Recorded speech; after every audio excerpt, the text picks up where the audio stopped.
A poor girl goes to a job interview with her sick mother's CV and says in a low, sad voice, "My mother is in hospital, so I've come in her place." What the millionaire does next surprises everyone. If this story interested you, subscribe to our channel, don't forget to like this video, and tell us which city you're watching us from. We'll keep going. The towering glass structure of Wilson & Montgomery Financial stood like a fortress against the Manhattan skyline. Inside its pristine lobby, Madison Matthews, the sleek receptionist with immaculately manicured nails, glanced up from her computer to find an unusual sight before her desk, a small girl clutching a portfolio nearly half her size. "Can I help?" "You?" Madison asked, her voice tinged with confusion. The child, no more than 7 years old, stood straight, her chin lifted with a determination that seemed misplaced on her tiny frame. Her chestnut hair was neatly braided, and her clothes, though simple, were clean and pressed. "I'm here for the senior financial analyst interview at 9:30, the girl announced, her voice clear and unwavering. Madison's perfectly shaped eyebrows arched in amusement. "Sweetie, I think you might be confused. That position requires quite a few years of experience." The girl's face remained serious. "The interview is for my mom, Sarah Parker. She couldn't come because she's in the hospital with pneumonia, but we really need this job." She hefted the portfolio onto the counter with effort. "I brought all her papers. I can tell you about her qualifications." Just as Madison was about to call security, a tall figure approached from the elevator bank. Richard Wilson, CEO of Wilson & Montgomery Financial, had been observing the exchange. At 52, Richard was a commanding presence with salt and pepper hair and steel blue eyes that rarely revealed emotion. Known throughout Wall Street for his ruthless efficiency and laser focus on results, he had transformed the company into one of the top financial firms in the country. "What's happening here, Madison?" he asked, his deep voice cutting through the ambient noise of the lobby. "Mr. Wilson, this child says she's here for the analyst interview," Madison explained, her tone suggesting the absurdity of the situation. Richard studied the girl, noting her unwavering gaze. "And you are?" "Emma Parker, sir. My mom is Sarah Parker and she was supposed to interview today, but she got really sick last night. The doctors said it's pneumonia and she can't leave the hospital." Emma's voice trembled slightly, but she quickly regained her composure. "But we really need this job, especially for the health insurance, so I came instead." Something in the girl's determined stance stirred a long dormant emotion in Richard. There was a fierce protectiveness in her eyes that he recognized all too. "Well, Madison, cancel my 10 o'clock, he said abruptly. "But sir, the board members from Tokyo, reschedule it." His tone left no room for argument. Richard turned to Emma. "Come with me, Miss Parker, let's have that interview, shall we?" Emma's eyes widened, but she quickly gathered her mother's portfolio and followed the imposing executive to the elevator. As they ascended to the top floor, Richard found himself unexpectedly intrigued. In his 25 years at the helm of the company, he had never deviated from protocol. Yet here he was, taking a child to his office instead of attending a crucial meeting. Richard's executive suite was a monument to modern luxury and power. Floor-to-ceiling windows offered a panoramic view of the city, while minimalist furniture in chrome and black leather created an atmosphere of cold efficiency. As Emma settled into a chair across from his desk, her feet dangling well above the floor, Richard noticed how small she looked against the backdrop of corporate opulence. "Now, Emma, tell me about your mother," he said, leaning back in his chair. With surprising poise, Emma opened the portfolio and began presenting her mother's qualifications. "Mom has an MBA from Cornell University and 7 years of experience in financial analysis. She worked at Mercer Capital for 5 years, where she was promoted twice." Emma flipped through the pages, pointing at certificates and recommendation letters with a small finger. "She knows how to use all the programs you asked for in the job description: Bloomberg Terminal, Excel, Python, and what was the other one?" She furrowed her brow, trying to remember. "Tableau," Richard offered, increasingly impressed by the child's preparation. "Yes, that one. She's really good at making those data pictures that help people understand numbers better." As Emma continued her presentation, Richard found himself paying Attention not just to Sarah Parker's impressive credentials, but to the extraordinary child before him. Emma spoke with a clarity and focus unusual for someone her age, occasionally using financial terms she had clearly memorized without fully understanding them. Mom says she has strong analytical skills and attention to detail, Emma pronounced carefully. And she's good at working with difficult people too. She paused, adding with disarming honesty, "That might be important here because you look kind of serious." A smile tugged at the corner of Richard's mouth, the first genuine one in longer than he could remember. "That's a fair assessment, Emma." Emma hesitated before closing the portfolio. "There's something else you should know," she said, her voice suddenly smaller. "Mom needs this job a lot, not just for money, but for the insurance. I get sick sometimes. I have asthma, and her old job's insurance wasn't good. The medicine costs a lot." The simplicity and rawness of the statement hit Richard with unexpected force. Behind the financial jargon and corporate chess game that dominated his daily existence, here was a stark reminder of what actually mattered. People caring for each other, a mother fighting for her child's well-being. A memory surfaced, one he had spent years suppressing. Catherine, his wife, sitting at their kitchen table late at night, tears streaming down her face as she struggled to balance her career ambitions with caring for their daughter Emily. The corporate world had not been kind to her attempts to find that balance. "Where is your mother now, Emma?" Richard asked, his voice softer than before. "Mount Sinai Hospital. I took the subway here by myself," she added with a hint of pride. Richard stood suddenly, decision made. "Let's go see her." "Really?" Emma's eyes widened. "But don't you have important business meetings and stuff?" "Nothing more important than this." The words surprised him as much as they did Emma. As they rode the elevator down, Richard sent a series of texts, cancelling his entire morning schedule, something he had never done before. In the company car, Emma sat quietly beside him, her small hands still clutching the portfolio. Occasionally, she would point out landmarks as they drove, revealing a precocious knowledge of the city. "That's where Mom used to work," she said, pointing at a sleek building. "They said they didn't want her anymore after she had to miss work when I got really sick last year." Richard felt a surge of anger at the familiar story. How many talented professionals, particularly women, had been sidelined because the corporate world refused to acknowledge that employees had lives and responsibilities outside the office. As they approached the hospital, Emma looked up at him with curious eyes. "Mr. Wilson, why are you helping us? Mom says busy, important people don't usually care about people like us." The question caught Richard off guard. Why was he helping? What had compelled him to abandon his meticulously planned day for this impromptu hospital visit? "Sometimes, Emma," he said slowly, "we need to be reminded of what truly matters." As they walked through the hospital entrance, Richard couldn't shake the feeling that something fundamental was shifting in his carefully constructed world.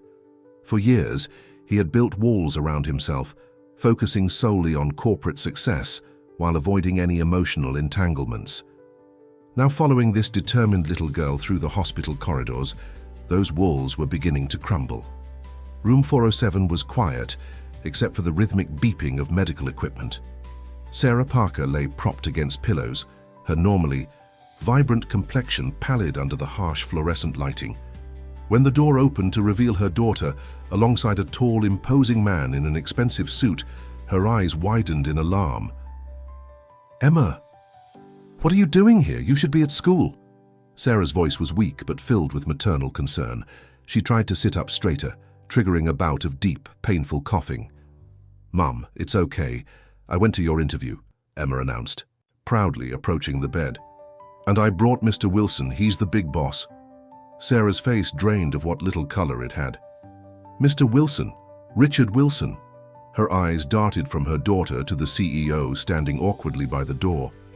"I'm so sorry about this. I called your HR department this morning to reschedule, but no apologies necessary, Ms. Parker," Richard interrupted, stepping forward. "Your daughter made quite an impression. She presented your qualifications better than most professionals."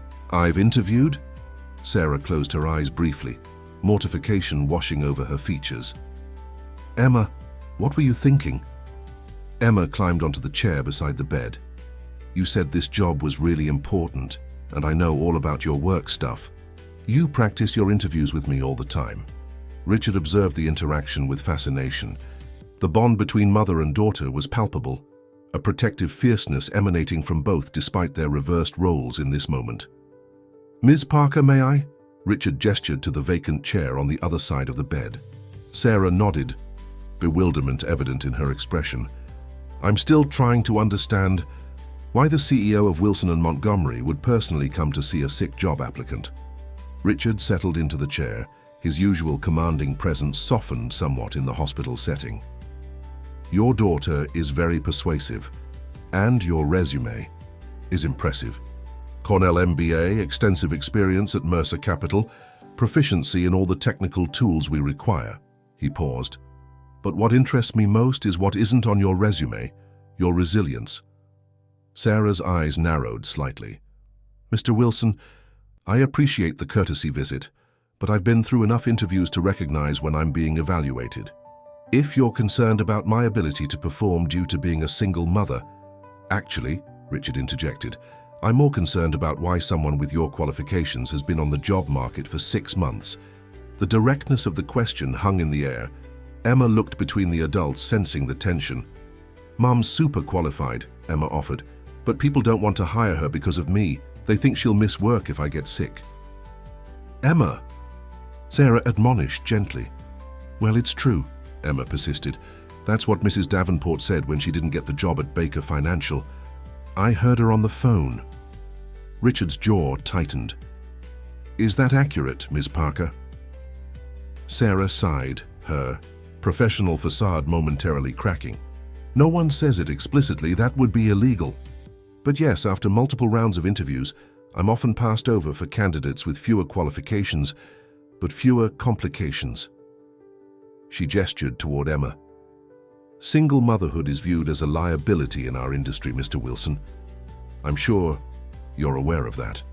The frankness of her statement struck Richard. Of course he was aware. His own company's hiring practices, while never officially discriminatory, certainly favored employees with fewer external obligations. It was considered good business, choosing workers who could prioritize the company above all else. How do you manage? He asked, genuinely curious. Carefully orchestrated chaos, Sarah replied with a weak smile. I've built a support network. Emma's school has an after-hours program. I have emergency contacts. I work remotely when necessary. Her expression grew more serious. I'm not asking for special treatment, Mr. Wilson. I'm asking for the opportunity to be judged on my merits, not my circumstances. Another coughing fit seized her, and Richard instinctively reached for the water glass on her bedside table, handing it to her. As she drank, he noticed the medical charts at the foot of her bed and the mounting anxiety in Emma's eyes. The doctor said you need to stay for at least 3 days, Emma said, her small hand finding her mother's. But I told Mr. Wilson about the insurance problem. Sarah winced, embarrassment flooding her features. Emma, that's not appropriate to discuss in a job interview. It's entirely relevant, Richard countered. Healthcare benefits are part of our compensation package. He hesitated, then made a decision that surprised even himself. Ms. Parker, consider your medical expenses covered. Sarah stared at him in disbelief. I can't accept that. I don't need charity, Mr. Wilson. It's not charity. Consider it's an investment. Richard straightened his tie, reverting slightly to his business persona. Wilson & Montgomery prides itself on acquiring valuable assets. You're clearly one of those. If your credentials are even half as impressive as your daughter, suggests. A nurse entered the room, checking Sarah's vitals and administering medication. During this interruption, Richard stepped into the hallway to make several phone calls. When he returned, his expression was resolute. Ms. Parker, I've spoken with our HR director and the hospital's billing department. Your treatment is being handled under our corporate healthcare program, effective immediately, and I'd like to reschedule your interview for when you're recovered. Sarah's expression was a complex mixture of gratitude, suspicion, and pride. Why would you do this for a stranger? Richard considered the question. The truth was, he wasn't entirely sure himself. Something about Emma's determination had stirred memories he'd long suppressed. There was also a growing uneasiness about his company's unspoken hiring biases he had tacitly endorsed for years. "Let's just say your daughter's presentation convinced me you're worth the investment." Emma beamed, looking far too pleased with herself. "See, Mom, I told you I could help." Sarah squeezed her daughter's hand, maternal love shining through her exhaustion. "You always do, sweetheart." As Richard prepared to leave, promising to have his assistant check on them later, Emma walked him to the door. "Mr. Wilson," she said quietly, "thank you for helping my mum. She works really hard, you know." "I can see that," Richard replied, surprised by the sudden tightness in his throat. "She never complains, even when things are super hard. She's the strongest person ever." Emma's admiration for her mother was evident in every word. "Sometimes she cries at night when she thinks I'm sleeping, but in the morning, she's always brave again." The simple observation pierced through Richard's carefully maintained professional distance. How long had it been since he'd allowed himself to see the humanity in his employees, to recognize the struggles behind the polished resumes and practiced interview answers? "Emma, would you like to come to the office tomorrow after school?" Richard found himself asking. "You can do your homework there while we wait for your mother to get better." Emma's eyes widened. "In your big fancy office? Really?" "Really. My assistant Melissa can pick you up from school. Can I sit in your chair that spins around?" A genuine smile crossed Richard's face. "We'll see." As Richard left the hospital, his phone buzzed incessantly with messages from the office. Board members demanding explanations for his absence. The Tokyo representatives expressing displeasure at the rescheduled meeting. His executive assistant panicking about his disrupted schedule. For the first time in years, Richard didn't immediately respond. Instead, he found himself thinking about Sarah Parker's situation, a highly qualified professional facing systemic barriers because she had responsibilities outside of work. How many other talented individuals had his company overlooked because of similar circumstances? More troublingly, he thought about Catherine and how the corporate world's inflexibility had affected their family years ago. The memory was painful, but no longer avoidable. Emma Parker had unknowingly forced him to confront truths he'd been running from for too long. As his driver navigated through Manhattan traffic, Richard made another impulsive decision. "Take me to HR," he instructed, pulling out his tablet to draft a memo. By the time he arrived back at the office, he had outlined the framework for a new company policy, one that would become the first step in a seismic shift for Wilson and Montgomery Financial. Over the next week, Emma became an unexpected fixture at Wilson and Montgomery Financial. Richard had arranged for Melissa, his executive assistant, to pick her up from school each afternoon.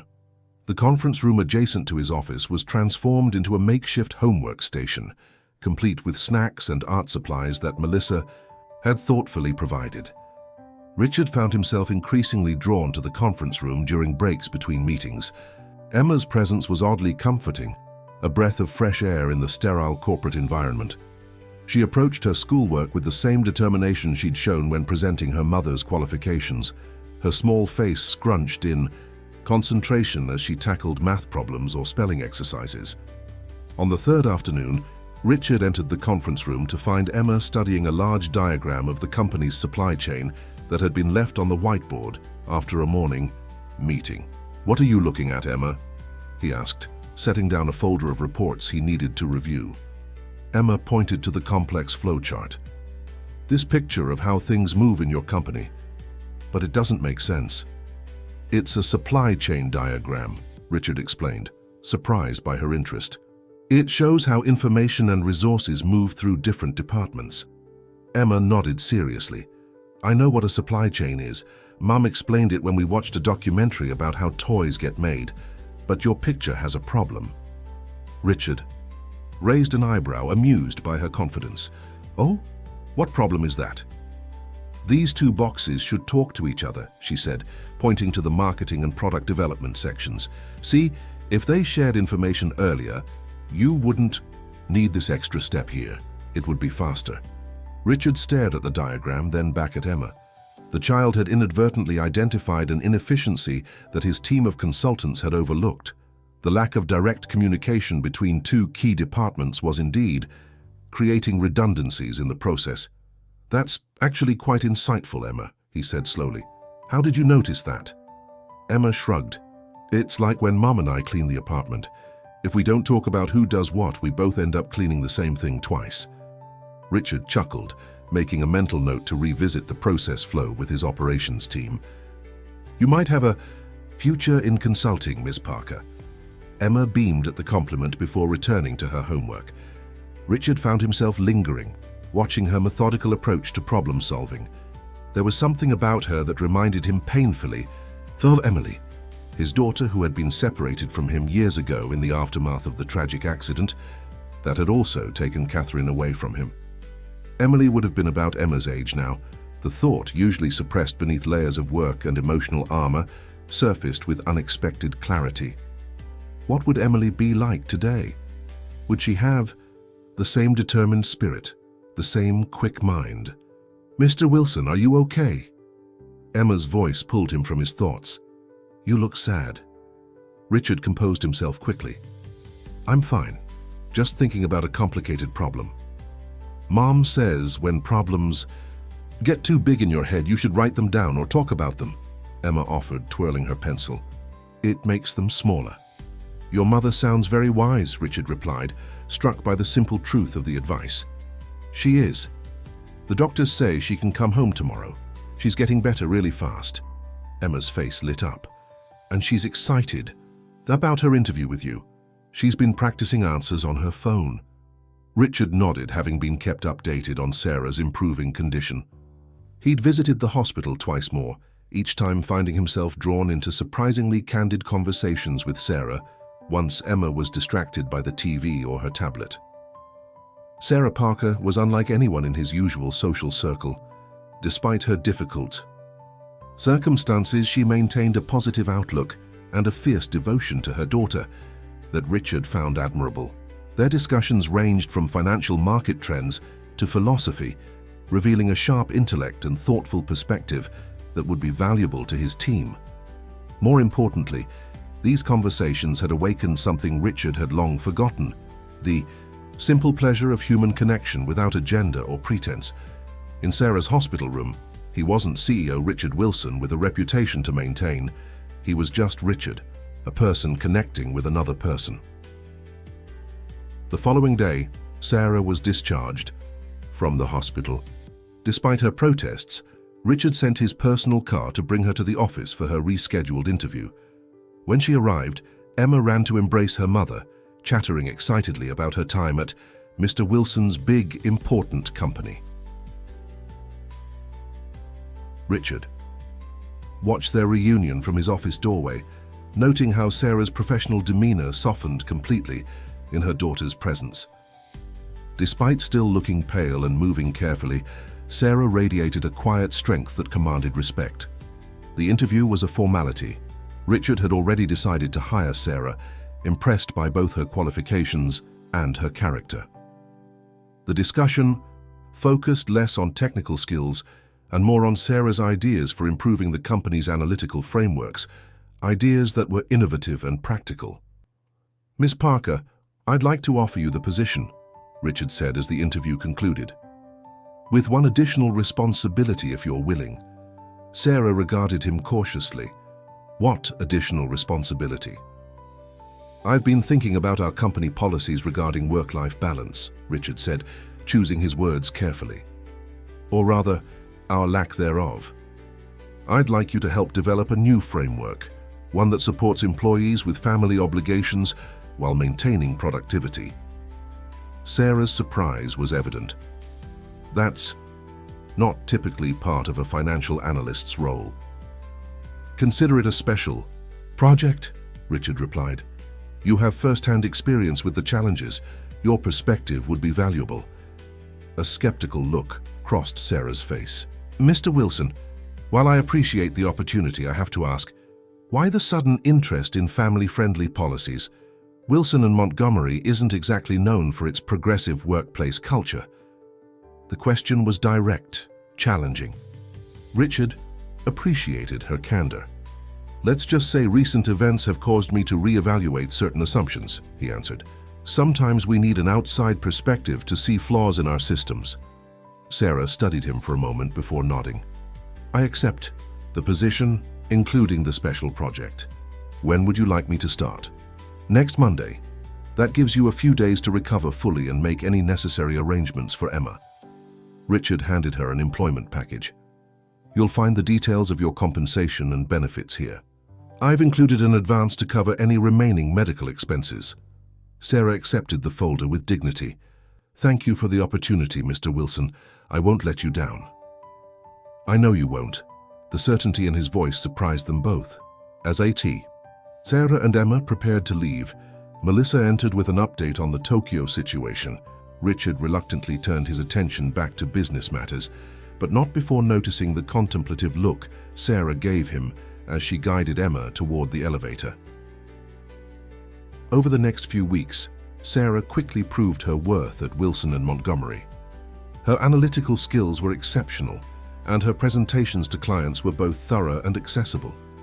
The special project also progressed, with Sarah carefully documenting the challenges faced by employees with families and researching solutions implemented by forward-thinking companies. Richard found himself increasingly seeking Sarah's input on matters beyond her official responsibilities. Her practical wisdom and fresh perspective offered solutions to problems his team had been circling for months.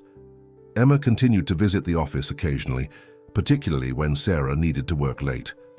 Richard always made time to check on her, gradually learning about her interests, space exploration, detective stories, and a surprising passion for architecture. "Buildings tell stories, Mr. Wilson," she explained one evening as they looked out at the Manhattan skyline from his office. "Like that one with the pointy top. It looks like it's trying to touch the stars." "The Chrysler Building," Richard supplied. "It was built during the Art Deco period in the 1930s. "Art Deco," Emma repeated carefully. "I like how it shines at night." It was during these quiet moments with Emma that Richard felt the walls around his heart continuing to crumble. Each interaction with the child brought Emily's memory closer to the surface, no longer as a source of unbearable pain, but as a bittersweet reminder of love and connection. One evening, as Richard worked late reviewing quarterly projections, he heard a soft knock at his door. Sarah stood in the doorway looking hesitant. "I've completed the initial assessment for the family support project," she said, entering with a folder. "I think you'll find the data compelling." Richard gestured for her to sit. "Walk me through it." Sarah opened the folder, revealing meticulously organized charts and statistics. "I surveyed employees anonymously about family responsibilities and work challenges. The results are significant. 42% of our workforce has primary caregiving responsibilities, either for children or aging parents. Of those, 67% report regularly working while experiencing high stress about family matters." Richard frowned. "That's considerably higher than I expected." "There's more," Sarah continued. "When asked if they've ever concealed family obligations from supervisors, 83% said yes, fearing career repercussions." She looked directly at Richard. "Your company is losing productivity to presenteeism, people physically present, but mentally distracted by unresolved family concerns." The data was uncomfortable but undeniable. Richard thought about his own executive team, wondering how many were silently struggling with similar challenges. "What do you recommend?" he asked, genuinely curious about her perspective. Sarah laid out a comprehensive proposal: flexible scheduling options, emergency childcare support, and most controversially, a revision of performance metrics to focus on outcomes rather than hours visibly spent working. "This isn't just about being nice," she emphasized. "It's smart business. Companies with strong family support policies show higher retention rates, reduced absenteeism, and improved employee engagement." As Richard reviewed the proposal, he realized it challenged fundamental aspects of the corporate culture he'd helped create. A culture that valued visible dedication and personal sacrifice as proof of commitment. "This would represent a significant shift for Wilson and Montgomery," he said finally. Sarah nodded. "Change usually does." She hesitated before adding, "May I speak frankly, Mr. Wilson?" "Please do." "You've been surprisingly supportive of my situation, but your company's overall structure remains hostile to employees with family obligations. That contradiction suggests either a recent change in your personal philosophy or..." She trailed off. "Or what?" Richard prompted, intrigued by her analysis. Sarah met his gaze steadily. "Or there's something in your own experience that has made you receptive to these ideas, specifically in my case." Richard felt exposed, as if Sarah had peered through the carefully constructed facade he presented to the world. For a moment, he considered dismissing her observation with a professional platitude. Instead, he found himself wanting to share a truth he rarely acknowledged, even to himself. "You're perceptive, Ms. Parker," he said quietly. "Perhaps we could continue this discussion over dinner tomorrow. There are aspects of this proposal I'd like to explore further." If Sarah was surprised by the invitation, she didn't show it. "That would be fine. Should I arrange for Emma to stay with my neighbor?" "Bring her along," Richard said, surprising himself. "I know a restaurant with excellent mac and cheese that might meet her exacting standards." Sarah smiled, the first genuine, unguarded smile he'd seen from her. "She'll be delighted. She talks about you constantly, you know. Mr. Wilson says has become a regular phrase in our household." As Sarah gathered her materials to leave, Richard realized with sudden clarity that something profound had shifted in his life. The careful distance he maintained from employees, from emotions, from connections, was dissolving in the presence of Sarah and Emma Parker. What had begun as an impulsive act of kindness was evolving into something he hadn't anticipated, a chance to rediscover parts of himself he'd thought lost forever. The mahogany-paneled boardroom on the 45th floor had witnessed countless, pivotal moments in Wilson and Montgomery's history. From merger agreements to crisis management sessions, today the tension in the room was palpable as Richard Wilson stood before the executive committee, presenting the family support initiative that Sarah had helped develop. "In conclusion," Richard said, clicking to the final slide of his presentation, "implementing these policies would position Wilson and Montgomery as an industry leader in workplace innovation while addressing significant inefficiencies in our current structure." The silence that followed was deafening. Douglas Harrington, the silver-haired CFO who had been with the company for nearly 30 years, was the first to speak. "Richard," he began, his tone measured but skeptical, "while I appreciate the thoroughness of this proposal, I have serious concerns about the financial implications. The childcare subsidy alone would cost upwards of $2 million annually, a cost that would be offset by improved retention," Richard countered. "We spent $3 million last year replacing analysts who left the company, many citing work-life balance as their primary reason." Victoria Blackwell, the elegantly intimidating director of client relations, leaned forward. "My concern is more cultural, Richard. We've built our reputation on exceptional client service and availability. How do we maintain that standard with employees working flexible hours or remotely?" "By measuring outcomes rather than face time," Richard replied, echoing Sarah's words from their discussion. "Our clients care about results, not whether the analyst delivering those results worked from the office or from home while supervising a sick child." The debate continued for nearly an hour, growing increasingly heated. Richard found himself defending positions he would have dismissed as impractical just months ago. The irony wasn't lost on him. He had personally cultivated the cutthroat, all-or-nothing culture that now stood as the greatest obstacle to change. "I think we need to acknowledge what's really happening here," said Eleanor Reynolds, Director of Strategic Development and the most recent addition to the executive team. "Richard, your behavior has changed dramatically in recent weeks. First, the special treatment of a new hire, then this radical policy proposal." Her perfectly manicured nails tapped against the table. "Is there something personal driving this sudden interest in family-friendly policies?" The implication hung in the air. Richard felt a flash of anger, but kept his expression neutral. "My interest is in making Wilson and Montgomery more competitive, in attracting and retaining top talent. If acknowledging that our employees have lives outside this building makes me radical, so be it." Eleanor's lips curved in a smile that didn't reach her eyes. Of course. I simply find the timing interesting, especially given your particular interest in Ms. Parker and her daughter. Before Richard could respond, Walter Montgomery, the company's semi-retired co-founder and Richard's longtime mentor, cleared his throat. At 78, Walter remained a formidable presence, his opinions carrying significant weight with the board despite his reduced role in day-to-day operations. I think we've discussed this enough for one day, Walter said, his voice still, commanding despite his years.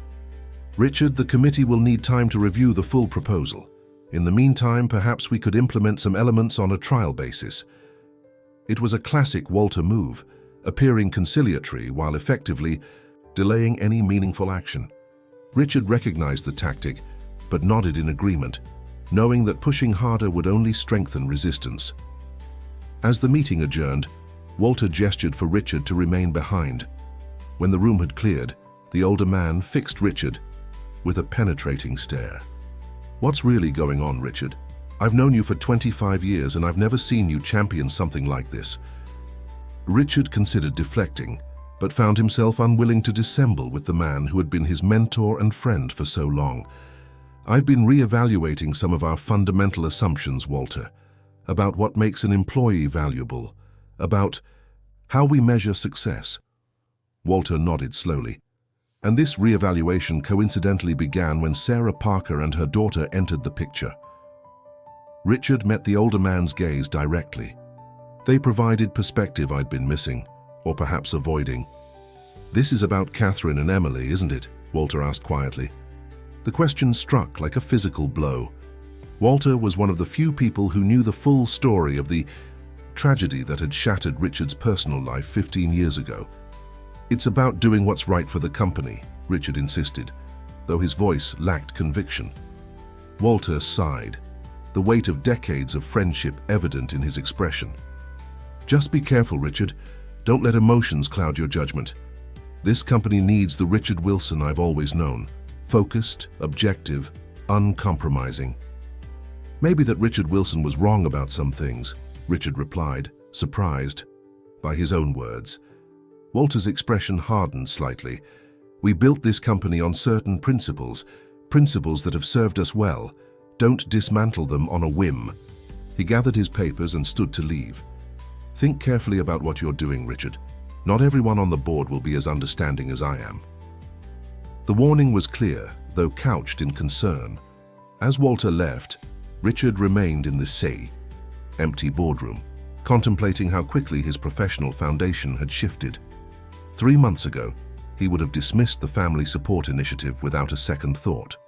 Now, he was willing to challenge the board to implement it.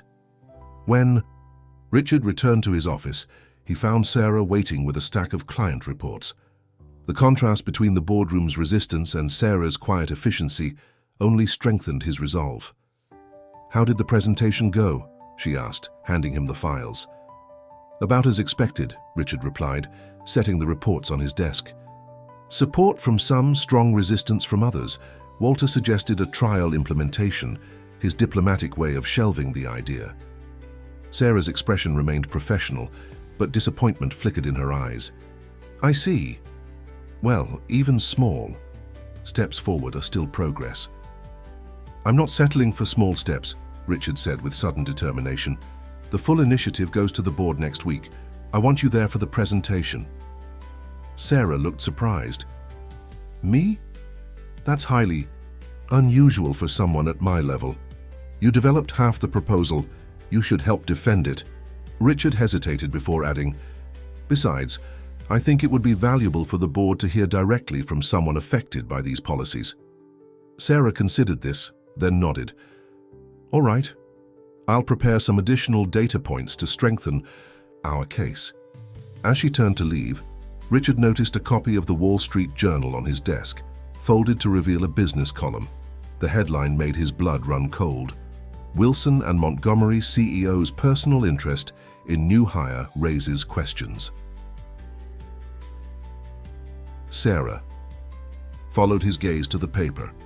"It came out this morning," she said quietly. "Eleanor Reynolds was quoted extensively. Richard skimmed the article, anger building with each paragraph. The piece cleverly avoided direct accusations while insinuating impropriety in his professional relationship with Sarah.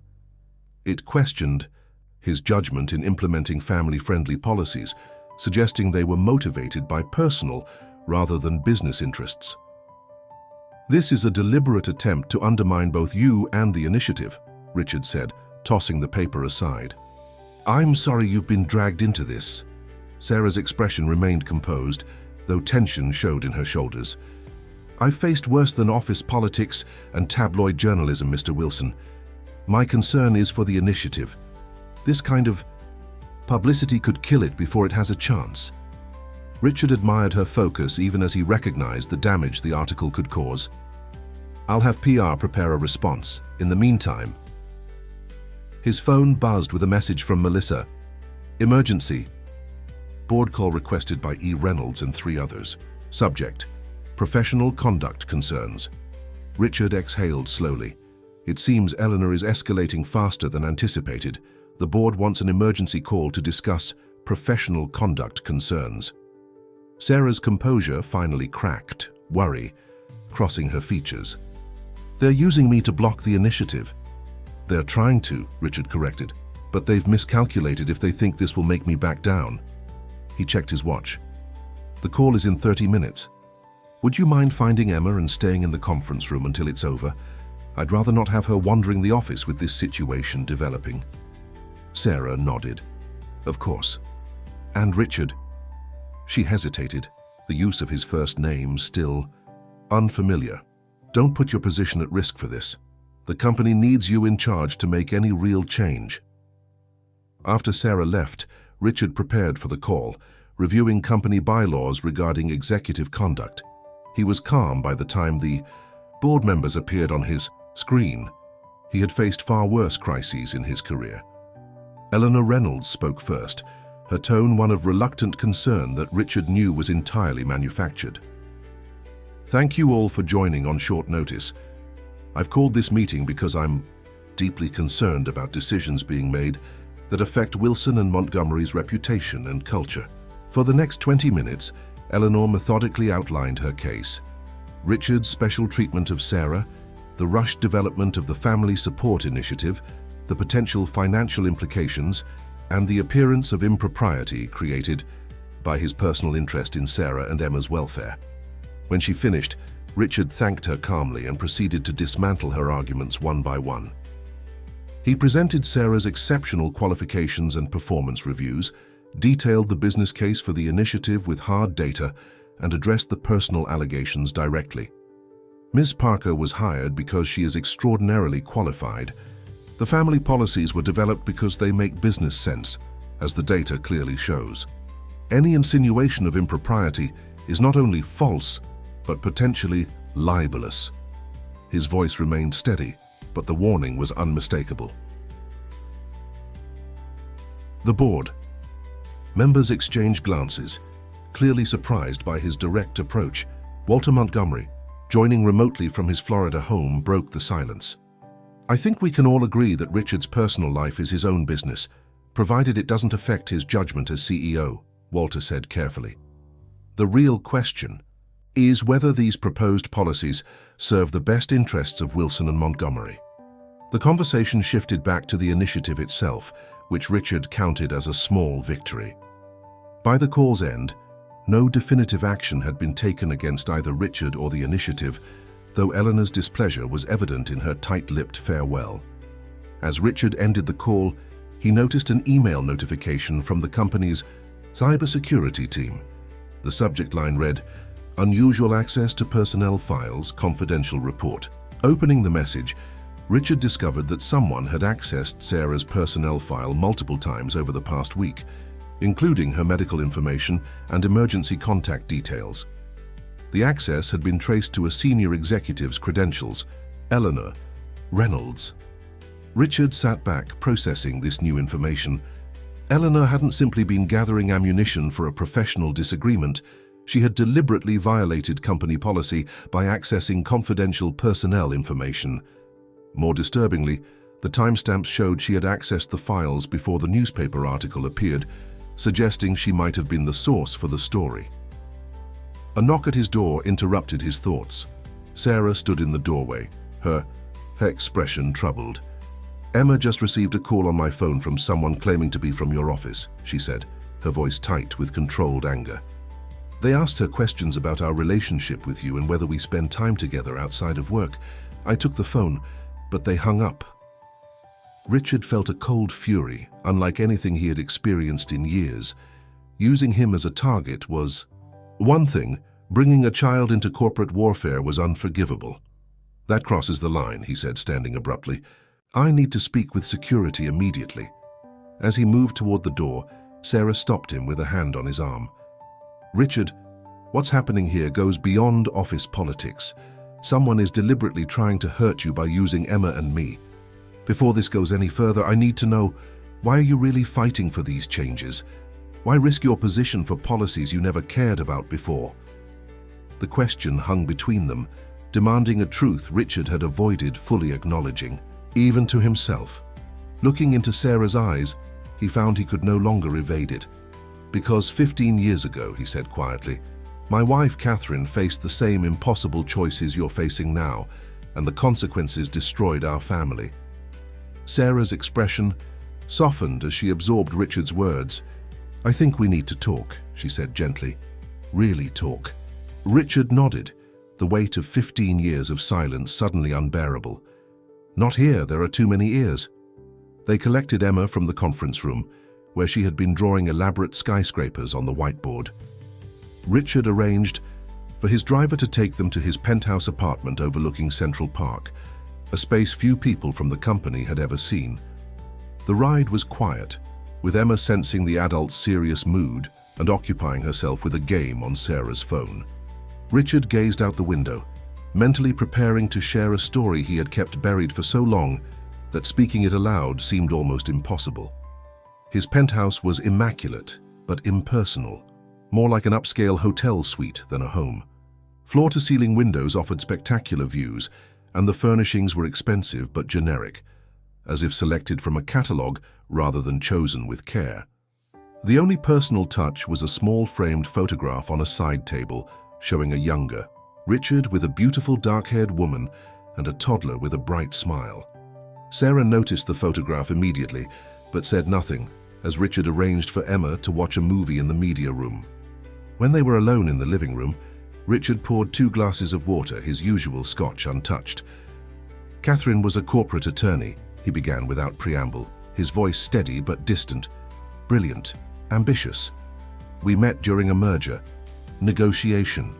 She represented the other company. She outmaneuvered me completely." A ghost of a smile crossed his face at the memory. "We were married 6 months later." Sarah sat quietly, giving him space to continue at his own pace. "When Emily was born, we were both at the peak of our careers. Catherine took the minimum maternity leave, 3 weeks. We had nannies, of course, but she wanted to be involved in Emily's life." Richard's expression darkened. Her firm claimed to support working mothers, but the reality was different. She'd get calls at midnight, be expected at breakfast meetings, face subtle comments about her divided focus. Richard paused, turning the water glass in his hands. "I wasn't any better. I believed in the same toxic culture I'd helped create at Wilson and Montgomery. Work came first, always. I told myself we were building security for our family, but the truth was, I was addicted to success." Sarah nodded in understanding. "The corporate treadmill, I know it well." "Catherine started having anxiety attacks," Richard continued. "She'd be preparing for a major case while worrying that Emily's fever might spike again. Her firm made it clear that partnership was unlikely for someone with her complications. Meanwhile, I was traveling constantly, leaving her to handle everything." He stood abruptly, moving to the window. When Emily was 4, Catherine finally reached her breaking point. She resigned from her position to find a more flexible arrangement. The day after she resigned, Emily had a severe asthma attack while at preschool. Richard's voice grew tighter. Catherine was in the middle of a final meeting with her firm. They made her finish the meeting before telling her about the emergency call. By the time she reached the hospital, he trailed off, unable to continue, for a moment.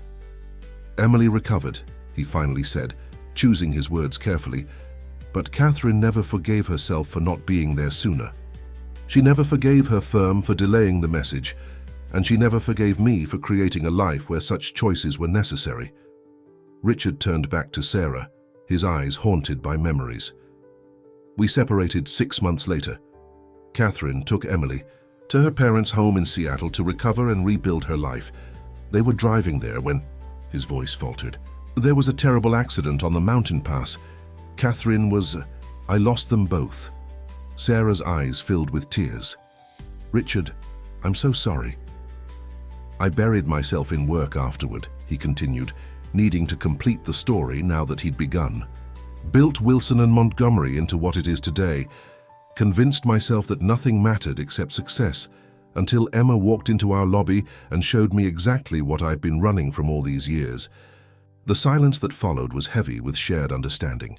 Sarah finally spoke, her voice gentle but firm. Thank you for trusting me with this. But Richard, you need to understand something important. Emma and I aren't replacements for your family. I know that, he said quickly. Do you? Sarah challenged. Because from where I stand, it looks like you're trying to fix the past through us. That's not fair to any of us, including you. Richard hadn't expected this response, but he recognized the truth in it. You're right, he admitted after a moment. When I first met Emma, the resemblance to what Emily might have become, it affected me deeply. But what's happened since then, the initiative, standing up to the board, that's not about replacing what I lost. It's about finally facing what I helped create. Sarah studied him, assessing his sincerity. Then we need to address what's happening at the company directly. Eleanor isn't just fighting against family-friendly policies. She's fighting to protect a system that has benefited her. And she's willing to use my daughter as collateral damage. Richard's expression hardened. The cybersecurity team confirmed she accessed your personnel files before the newspaper article appeared. She likely leaked information to the press. That's a serious violation, Sarah noted. Yes, it is. Richard's voice was resolute. And I intend to address it at tomorrow's board meeting. Their conversation was interrupted by Emma, who wandered in looking for snacks. As Richard prepared a simple meal for the three of them, he observed the easy affection between mother and daughter, the inside jokes, the gentle teasing, the synchronized movements of two people deeply attuned to each other. It highlighted everything he had missed with his own daughter, but instead of pain, he felt a quiet determination to protect this family and others like them.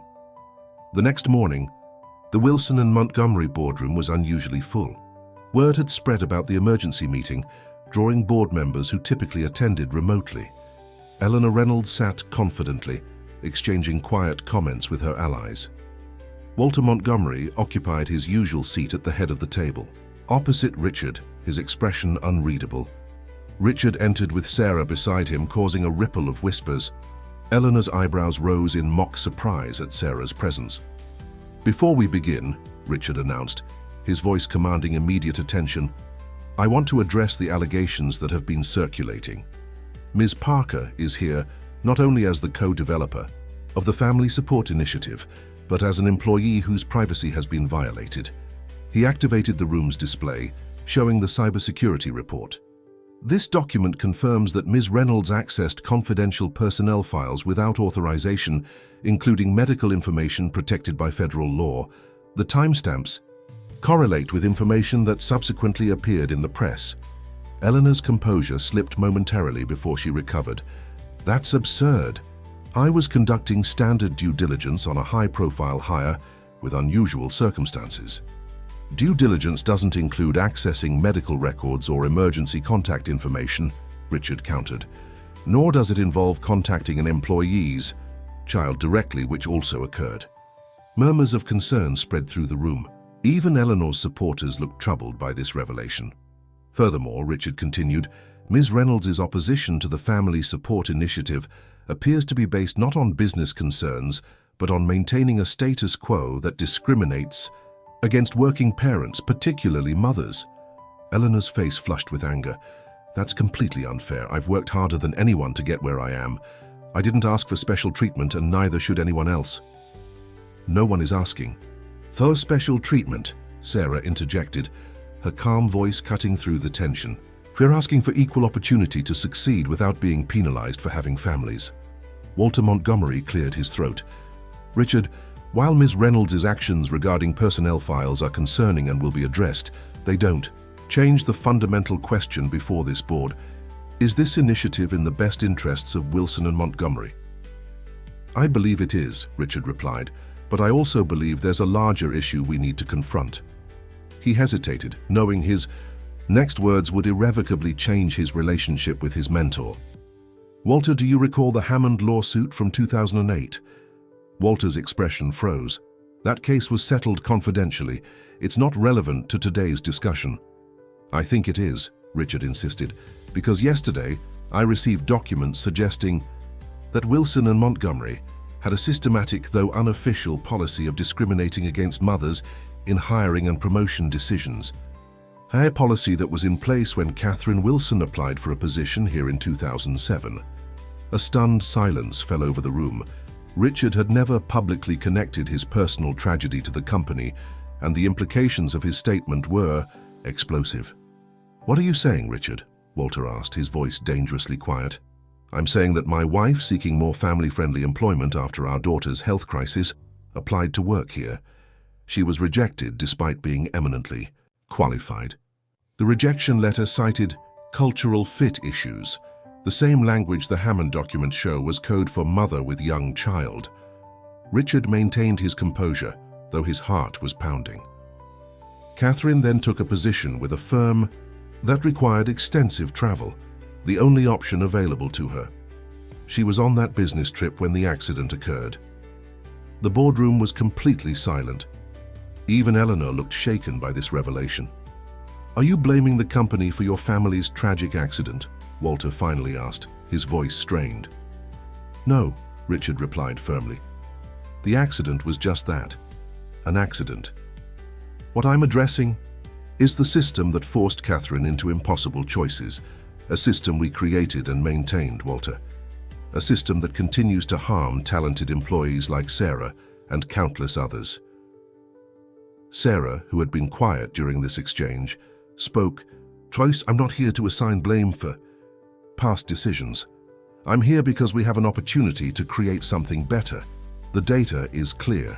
Companies that support employees with families see higher productivity, better retention, and stronger loyalty." She distributed folders containing additional research she had compiled. "This isn't charity or special treatment.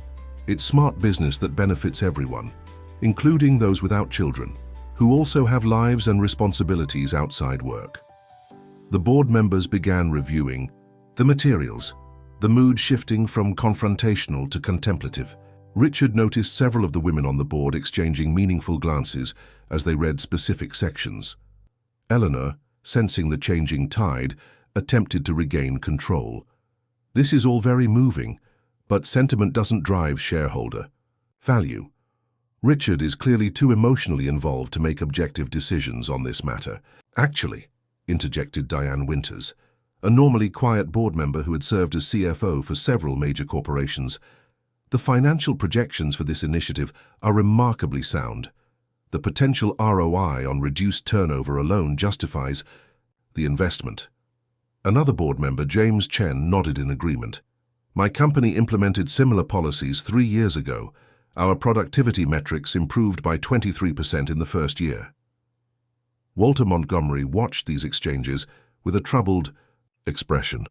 When he finally spoke, his voice carried the weight of his decades of leadership. "Richard, may I speak with you privately?" As the board took a recess, Richard followed Walter to his old office, maintained exactly as it had been during his active leadership. The older man closed the door and turned to face his protégé. "Did you know?" Richard asked before Walter could speak. "About Catherine's application?" Walter sighed heavily, suddenly looking every one of his 78 years. "Not at the time. I learned about it during the Hammond case discovery. By then, you had already lost them. I made the decision not to tell you." Richard absorbed this betrayal from the man he had trusted most. "You let me believe it was just bad luck, A tragic coincidence. All these years, Walter. What good would it have done? Walter demanded. Would it have brought them back, or would it have destroyed you and the company? It would have given me the truth, Richard replied simply, and maybe it would have changed things sooner. For Sarah, for Emma, for all the others who faced the same barriers. Walter moved to the window, looking out at the city he had helped shape. We built this company in a different era, Richard. We did what we thought was necessary to succeed. And now we know better, Richard said firmly. The question is whether we're willing to change. The older man was silent for a long moment before turning back. You've made up your mind about this initiative. It wasn't a question, but Richard answered anyway. I have. With or without board approval. Walter nodded slowly. Then I won't stand in your way. But I won't support it either. There are consequences to challenging the foundations you've built upon, Richard. Be prepared for them. When they returned to the boardroom, the atmosphere had shifted noticeably. Board members were engaged in serious discussions about the initiative, with Sarah answering questions about implementation details. Eleanor sat isolated, her earlier confidence evaporated. Richard called the meeting back to order.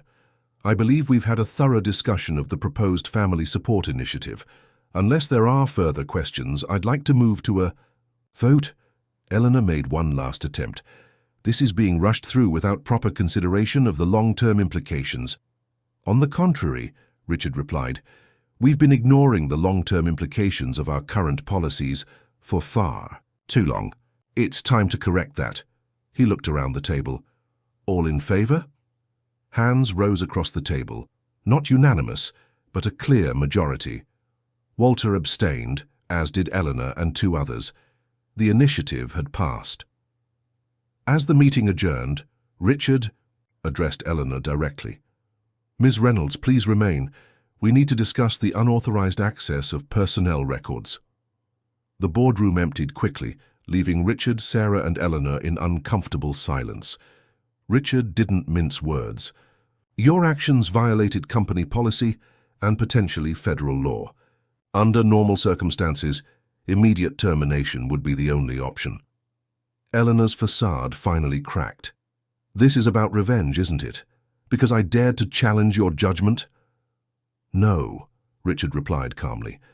This is about accountability. However, given your long service to the company, I'm offering you a choice: resignation with a standard severance package, or transfer to our Singapore office to implement the family support initiative there. Eleanor stared in disbelief. You can't be serious. Completely serious, Richard confirmed. You have until tomorrow morning to decide. After Eleanor left, Sarah turned to Richard with an impressed expression. Singapore? That's either brilliant rehabilitation or exquisite punishment. Perhaps both, Richard admitted. If she's truly dedicated to this company, she'll have the opportunity to prove it by helping us evolve. As they walked back to Richard's office, Sarah asked, What happens now? Richard considered the question, feeling lighter than he had in years despite the challenges ahead. Now we build something better, not just for Emma or for the memory of Emily, but for all the families who deserve the chance Catherine never had. Sarah nodded, understanding the depth of his commitment. It won't be easy. Systems don't change overnight. No, Richard agreed, but they do change, and we'll be the ones to change them. What neither of them realized was that Walter Montgomery had not returned to Florida as planned. Instead, he had gone directly to meet with the company's original investors, people who had been with Wilson and Montgomery from the beginning and still held significant influence with the board. By morning, rumors were circulating through the executive floor that a motion was being prepared to remove Richard Wilson from his position as CEO.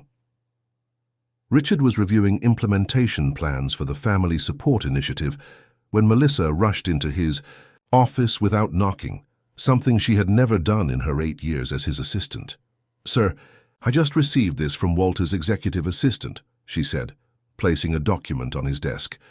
She thought you should see it immediately. Richard scanned the first page, his expression darkening. It was a comprehensive proposal to the board of directors recommending his immediate replacement as CEO. citing emotional decision-making and deviation from core company values as justifications. Walter Montgomery's signature appeared at the bottom, alongside those of several founding investors. "When is this being presented?" Richard asked, his voice steady despite the betrayal he felt. "Tomorrow morning, emergency board session at 8 a.m., Melissa replied. "Walter flew back last night and has been meeting with investors since dawn." Richard nodded, his mind already calculating options. "Thank you, Melissa. Please clear my schedule for the rest of the day and ask Sarah Parker to come to my office immediately." As Melissa left, Richard continued reading the document. Walter had been thorough, presenting a detailed case against Richard's leadership that cleverly twisted recent events into evidence of instability. The proposed replacement was Bradford Whitmore, a conservative industry veteran known for his rigid management style. Sarah arrived moments later, concern evident in her expression. "What's happening? The executive floor is buzzing with rumors." Richard handed her the document. "Walter is making his move. He's gathered enough support to challenge my position directly." Sarah read quickly, her frown deepening with each page. "This is calculated character assassination. He's using your personal history and our connection to paint you as emotionally compromised." "A strategy that might work," Richard acknowledged. "Many board members are already uncomfortable with the changes I'm implementing. This gives them a convenient excuse to remove me." Sarah set the document down, her expression resolute. "So what's our countermove?" Richard raised an eyebrow at the hour but didn't comment on it. "I'm considering options. The most straightforward would be to marshal my own support on the board, but Walter has been cultivating relationships with these people for decades. I'm not confident I can outmaneuver him in a direct confrontation." "Then we need to change the game," Sarah said. "This proposal hinges on the narrative that you're acting emotionally rather than in the company's best interests, right? We need to definitively prove otherwise." Richard nodded slowly. "We need to show that the family support initiative is sound business strategy, not sentimentality." "Exactly. And we need to expose Walter's true motivation, preserving an outdated corporate culture at the expense of innovation and growth." Sarah began pacing, her analytical mind fully engaged. "The Hammond case, you mentioned documents yesterday. What exactly do they show?" "Internal memos and emails from senior management between 2005 and 2010, discussing ways to avoid hiring women with young children without explicitly violating discrimination laws." Richard's voice was grim. "Code phrases, interview tactics, promotion blockades. And Walter was aware of these practices. He instituted them. The documents show it was his policy, though never officially documented in company handbooks." Richard ran a hand through his hair. "But using those documents means publicly acknowledging a shameful chapter in the company's history. It would damage Wilson and Montgomery's reputation significantly." Sarah considered this. "Not necessarily. Not if it's framed as a redemption story, acknowledging past mistakes and taking concrete steps to rectify them. Companies that honestly address problematic histories often emerge stronger." Before Richard could respond, his phone buzzed with a message from an unknown number. Opening it, he found a single line of text. "Check your secure email. A friend." Richard accessed his encrypted email account, finding a message with no sender information. The subject line read simply, "What Walter doesn't want you to know." The email contained a single attachment, a detailed financial analysis of Wilson and Montgomery's performance metrics over the past 20 years. At first glance, it appeared to be standard corporate data, but as Richard scrolled through, he noticed anomalies in the retention and productivity sections. "Sarah, look at this," he said, turning his monitor toward her. "These numbers don't match our official reports." Sarah studied the spreadsheet, her financial analyst's eye quickly identifying patterns. "These are the real performance metrics, aren't they? Not the ones presented to shareholders." Richard nodded slowly, a picture forming. "Walter has been manipulating the data, disguising the impact of our toxic work culture on retention and productivity." "Not just disguising it," Sarah said, pointing to a specific section. Look at the comparison with industry competitors who implemented family-friendly policies. Wilson and Montgomery has been losing ground for years, especially in key talent acquisition. They spent the next hour analyzing the data, finding overwhelming evidence that the company's traditional approach was becoming increasingly detrimental to its competitive position. The most damning revelation was a confidential market analysis commissioned by Walter himself 3 years earlier, which had recommended exactly the types of policies Richard was now implementing, recommendations Walter had buried. He knew, Richard said quietly. He knew the company needed to change and chose to hide the evidence instead. Because it challenged his worldview and legacy, Sarah concluded. The question is, who sent this to you? Who else has access to these records? Before Richard could speculate, another message appeared from the anonymous sender. Boardroom recording, June 2023, use with care. The attached audio file contained a conversation between Walter and several board members, discussing the increasing pressure to modernize company policies. Walter's voice was clear. We give an inch on this work-life balance nonsense and we lose everything that made this company great. Let them go work for Google if they want nap pods and paternity leave. Wilson and Montgomery is built on dedication and sacrifice. Richard listened with growing disappointment in his mentor. When a female board member mentioned research supporting modern workplace practices, Walter dismissed her concerns. That's the kind of soft thinking that's ruining American business. Richard understands this. I've mentored him to maintain our standards no matter what societal pressures emerge. As the recording ended, Richard sat back, processing this new information. He's been using me as the enforcer of his outdated vision, and now that I'm challenging it, you've become a threat to everything he believes in, Sarah finished. This isn't just about family policies, it's about control and legacy. Richard nodded, decision made. We take this to the board, all of it. The Hammond documents, the manipulated metrics, the buried research, the recording. Full transparency. Sarah looked concerned. That's a nuclear option, Richard. It would devastate Walter's reputation and potentially harm the company in the short term. I know, Richard acknowledged, but continuing to hide the truth would cause more damage in the long run. Walter gave me an important piece of advice when I first became CEO. Never make decisions based on fear. A knock at the door interrupted their discussion. Melissa entered, looking uncomfortable. Sir, Miss Parker's daughter is here. She says, it's urgent. Emma rushed in before Melissa could stop her, looking upset. Mom, her man came to our apartment building asking questions about us and Mr. Wilson. He said he was from the company, but Mrs. Rodriguez from next door didn't believe him and made him leave. Sarah immediately went to her daughter, kneeling to eye. Level, are you okay? Did he speak to you directly? Emma shook her head. No, I was coming home from school when Mrs. Rodriguez told me about it. She said he had a camera and was asking weird questions. Richard's expression hardened. Walter is gathering ammunition, trying to find something he can use to discredit me personally. He turned to Melissa. Contact building security at Sarah's apartment. I want surveillance footage and a security detail assigned immediately. Already done, sir, Melissa replied efficiently. And legal is preparing a cease and desist letter.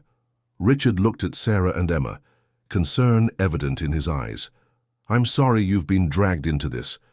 Corporate politics shouldn't involve harassing a child. Emma shrugged, remarkably composed despite the situation.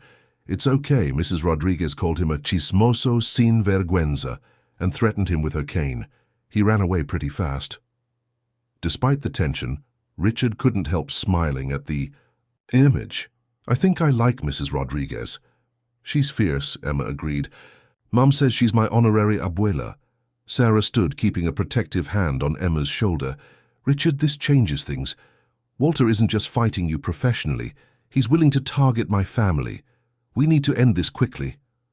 Richard nodded, his resolve strengthening. You're right. He turned to Melissa.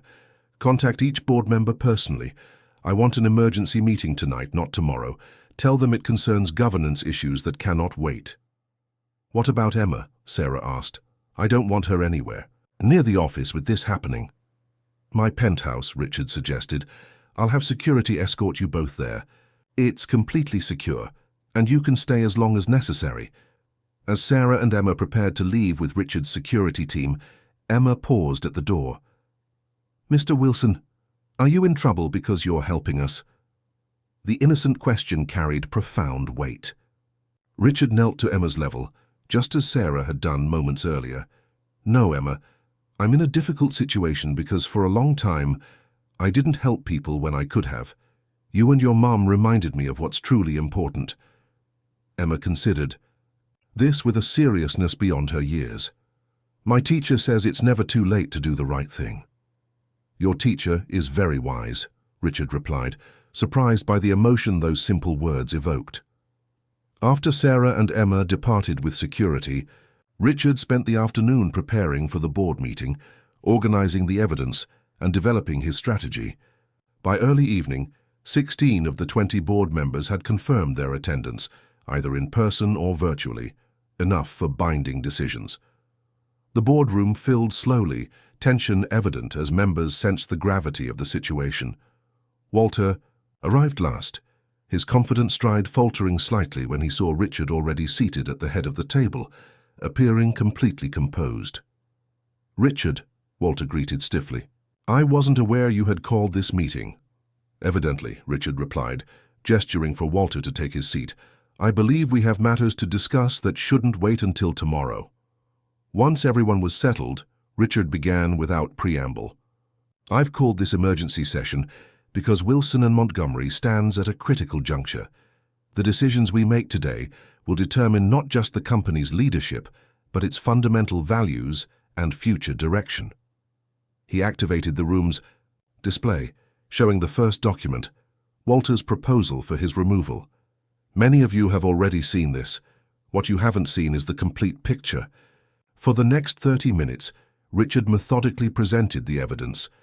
The Hammond documents revealing systematic discrimination, the manipulated performance metrics, the buried research advocating for modern workplace policies, and finally, the damning recording of Walter dismissing evidence-based management practices.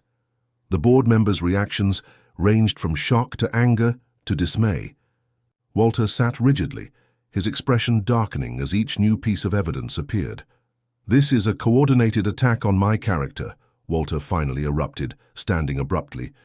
"Richard is using selective information and context-free recordings to discredit me because I challenged his judgment. Every document and recording is available for full verification," Richard countered calmly. "I've provided complete context and timestamps. This isn't about your character, Walter. It's about the future of this company." Diane Winters, who had supported the Family Support Initiative, spoke up. "I find it deeply troubling that critical performance data was apparently manipulated before being presented to this board. That alone constitutes a serious governance breach." Walter's composure slipped further. "We presented the data in a manner consistent with industry standards. Every company highlights favorable metrics." "Highlighting favorable metrics is one thing," James Chen interjected. "Creating a false impression of company performance to block necessary changes is another entirely." The discussion grew heated, with board members peppering Walter with increasingly pointed questions about the discrepancies. Richard remained mostly silent, allowing the board to process the information without further intervention from him. Finally, Walter turned to Richard, years of friendship and mentorship evident in his pained expression despite his anger.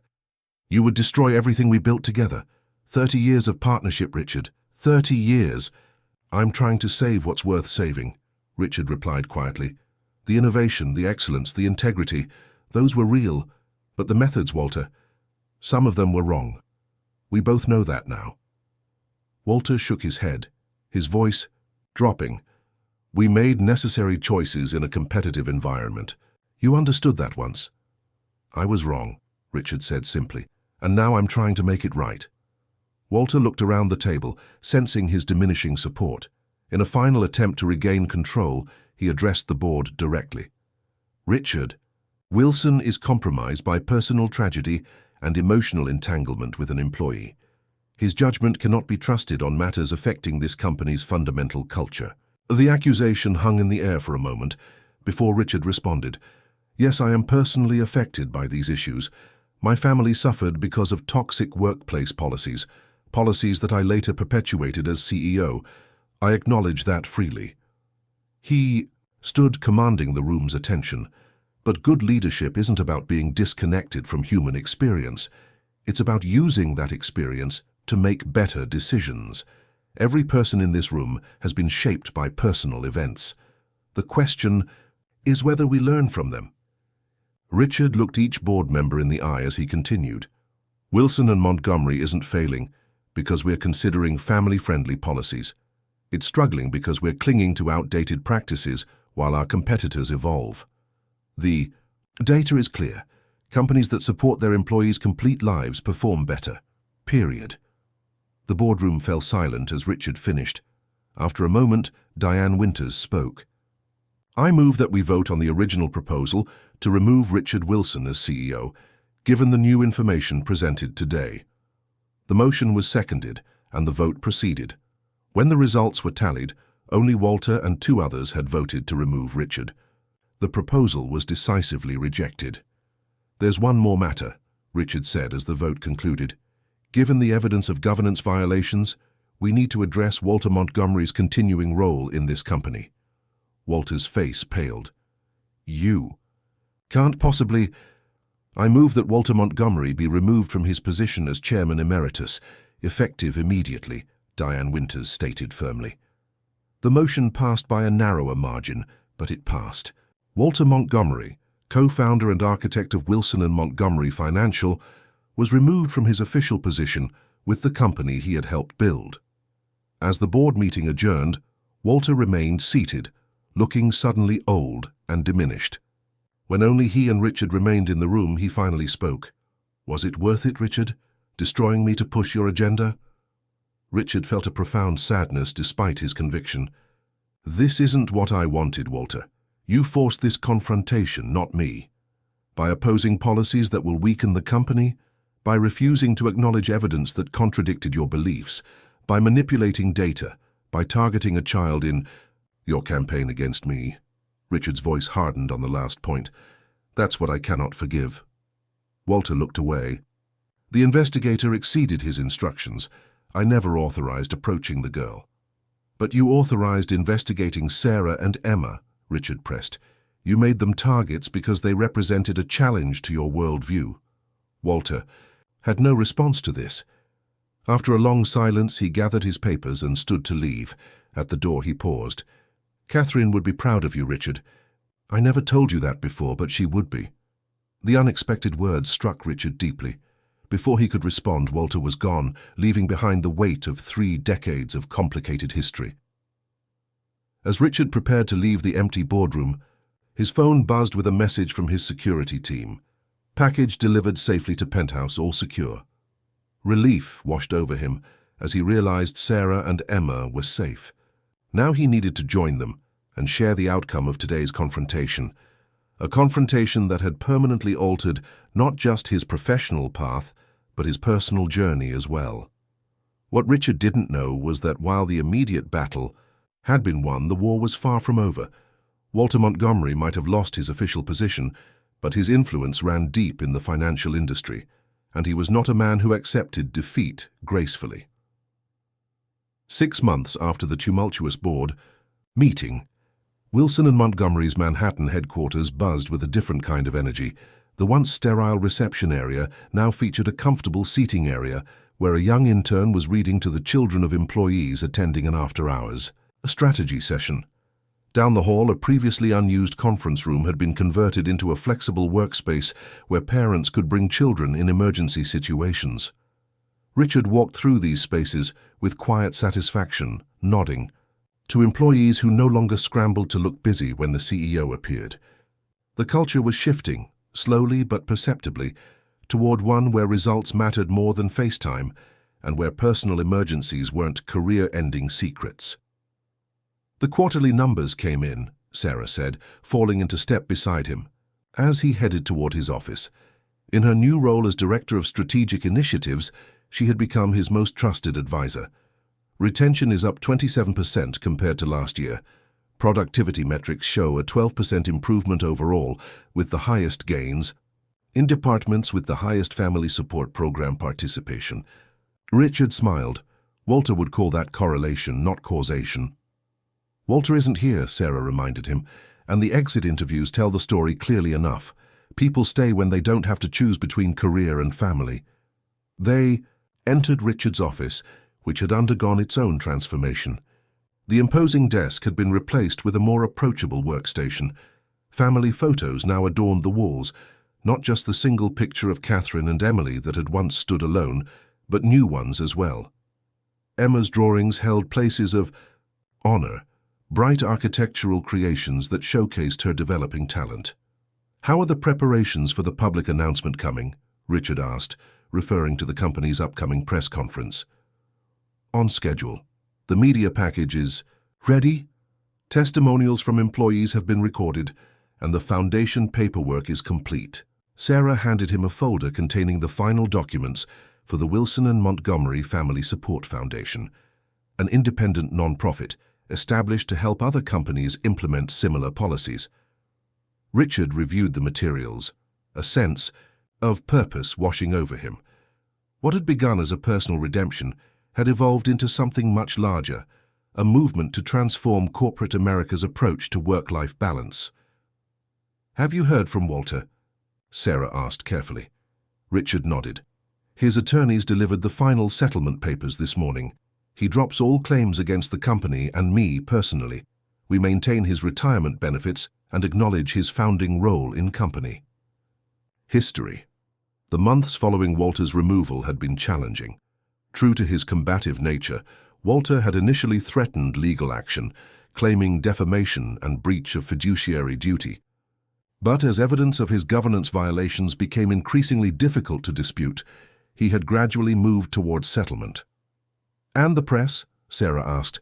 "Any more hit pieces?" "Nothing significant since the Bloomberg profile last month," Richard replied, and even that acknowledged the positive financial impacts of our changes, despite trying to frame them as experimental and risky. The initial media storm had been brutal, with financial publications questioning Richard's judgment and business acumen. Walter's industry connections had ensured negative coverage in key outlets, but as the quarters passed and Wilson and Montgomery's performance strengthened, the narrative had begun to shift. "The Harvard Business Review piece comes out next week," Sarah reminded him. "That should help establish the business case more credibly." Richard nodded, though his mind had already shifted to more personal matters. "Is everything set for tonight?" Sarah smiled.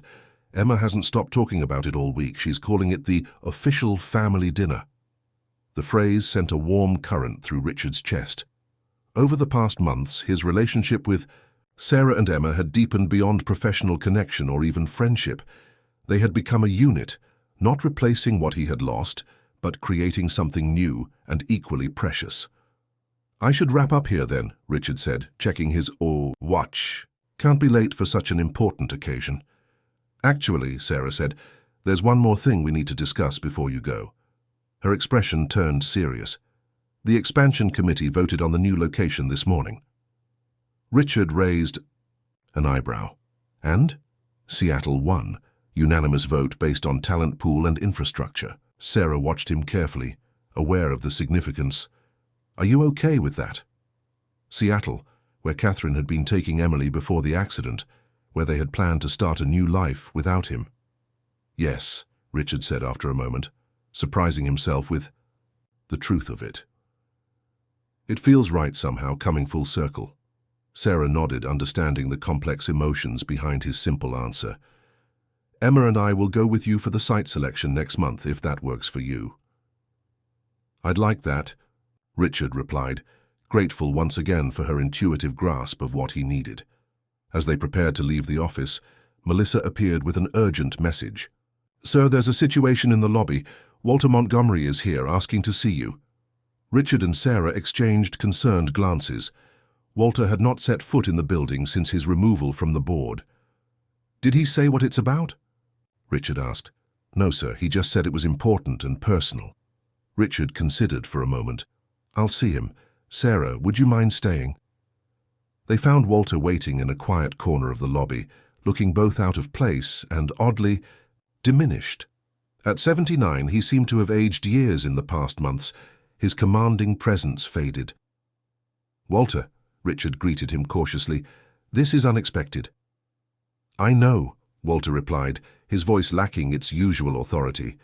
"I wouldn't have come, but—" He hesitated, then reached into his coat and withdrew an envelope. "I found these while clearing out my home office. They belong to you." Richard accepted the envelope, opening it to find photographs he had never seen before. Catherine holding newborn Emily. Catherine at a company event, laughing with colleagues. Emily on her 3rd birthday, face covered in cake frosting. "Where did you get these?" Richard asked, emotion threatening to overwhelm him. "Catherine sent them to me over the years," Walter explained. "She always liked me despite our professional differences. She wanted me to see Emily growing up, thought it might soften me, I suppose." He smiled sadly. "She was right, but I was too stubborn to admit it." Richard stared at the precious images of his lost family, then back at Walter. "Thank you for bringing these." Walter nodded, then glanced at Sarah. "Miss Parker, I owe you an apology as well. My actions regarding you and your daughter were inexcusable." Sarah's expression remained guarded, but she acknowledged the apology with a nod. "Emma is doing well. The company's new policies have made her life and many others more stable." Walter absorbed this information with a complex expression. "I've been following the changes in the financial press. The results are impressive. More impressive than I expected to admit." It was as close to an endorsement as they were likely to get from the proud old man. Richard recognized the concession for what it was, an olive branch, however tentative. "Would you like to see the new facilities?" Richard offered impulsively. "The Family Support Center is fully operational now." Walter hesitated, then nodded. "I would, actually, if it's not an imposition." As Richard guided his former mentor through the transformed spaces, explaining the reasoning behind each change, he felt a sense of closure beginning to form. Walter asked surprisingly thoughtful questions, occasionally offering suggestions from his decades of experience. At the tour's conclusion, Walter paused near the exit.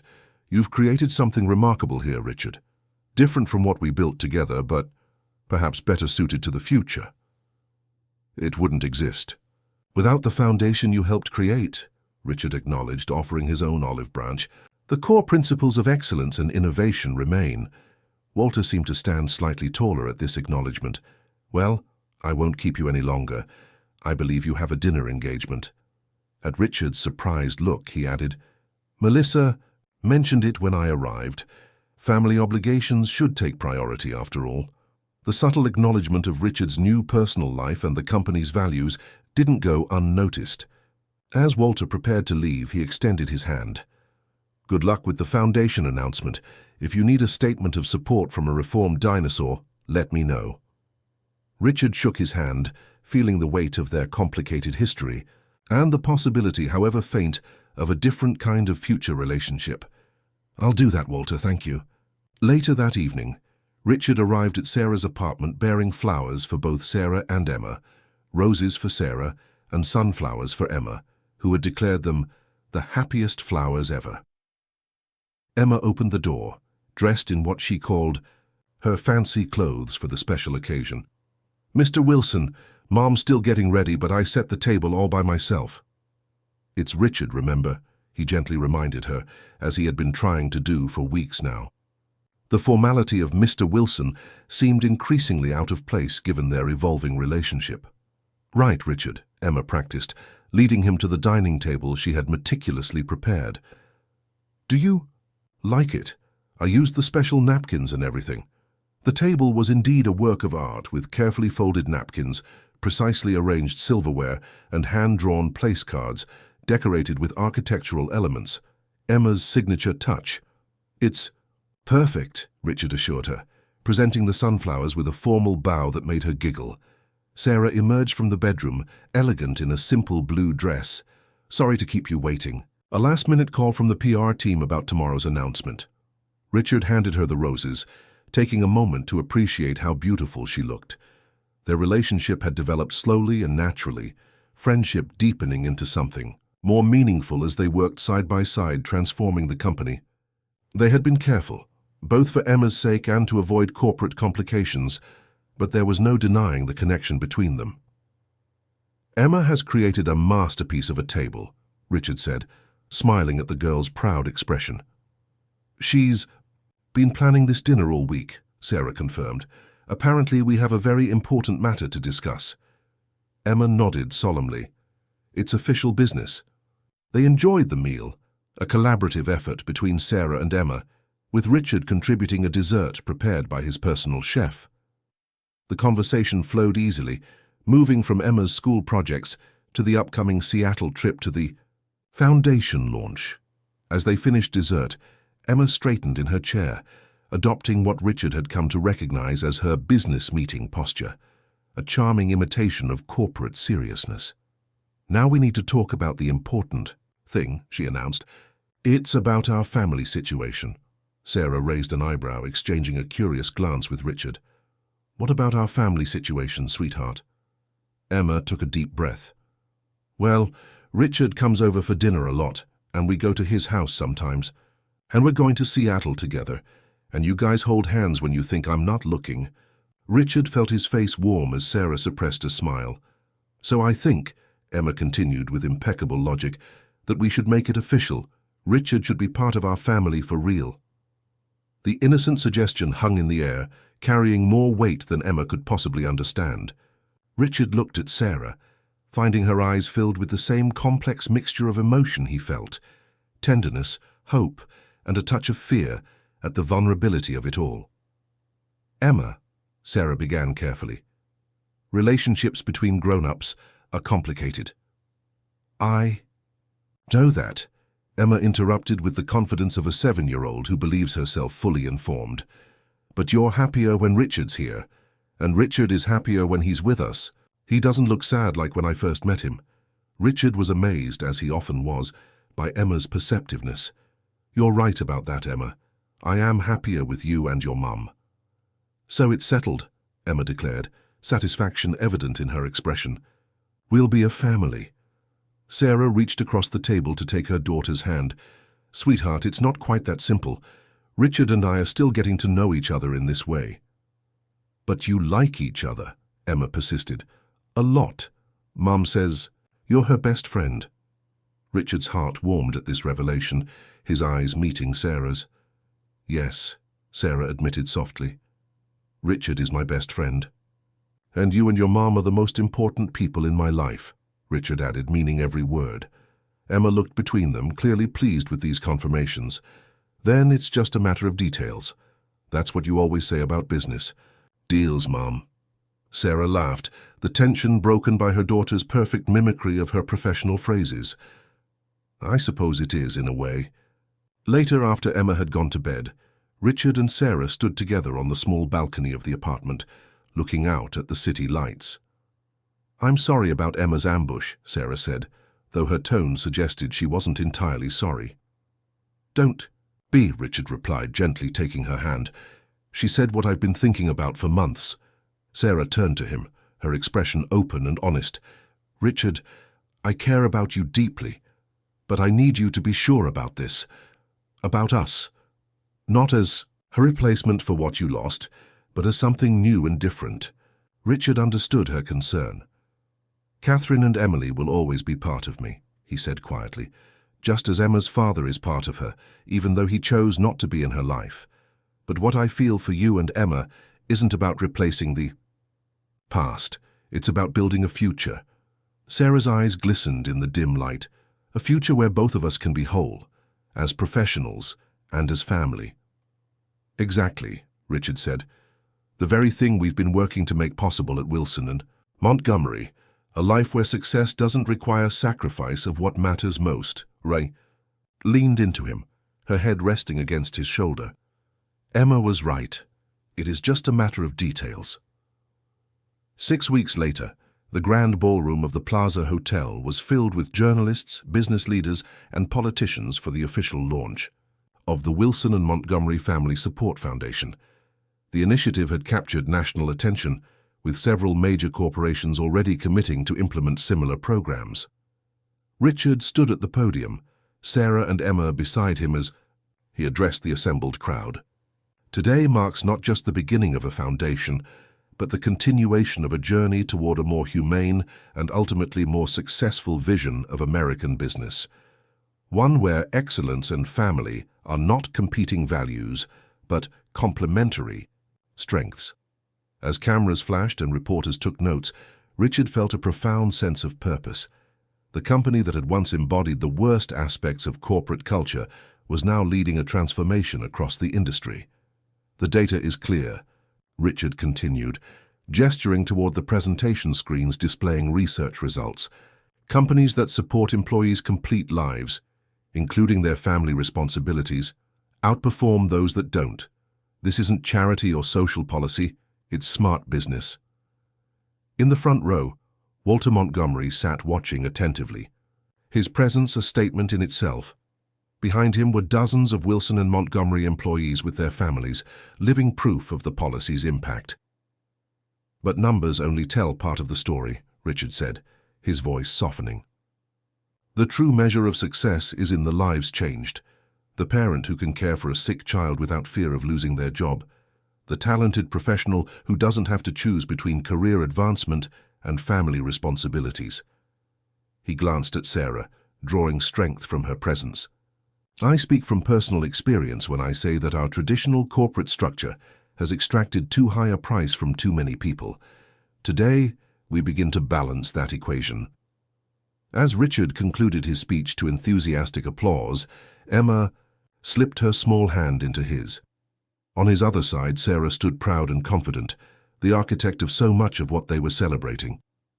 Together, they represented everything Richard had come to believe in, not just professionally but personally. A future where success was measured not by what you sacrificed, but by what you preserved and nurtured along the way. The company that had once defined him had been transformed, just as he had been. Wilson and Montgomery would continue to evolve, facing challenges and resistance from those committed to old ways of working. But the foundation had been laid for something better, a model that proved strength didn't require ruthlessness, and that compassion wasn't a business liability, but an asset. As the formal proceedings ended and they moved through the reception, Richard found a moment of quiet with Sarah and Emma. So, he said, kneeling to Emma's level, what do you think? Will our foundation change the world? Emma considered the question with her characteristic seriousness. Maybe not the whole world, but it will change lots of families, and that's a good start. Sarah smiled, her hand finding Richard's as they stood together. A very good start, she agreed. In that moment, surrounded by the tangible results of their shared vision, Richard felt something he had thought lost forever, the simple, profound joy of belonging to a purpose larger than himself and to a family created not from obligation, but from choice. The journey had begun with a determined 7-year-old, walking into his lobby, carrying her mother's portfolio, and a courage that had awakened something long dormant in him. It would continue, he knew, with challenges and setbacks along the way. But for the first time in 15 years,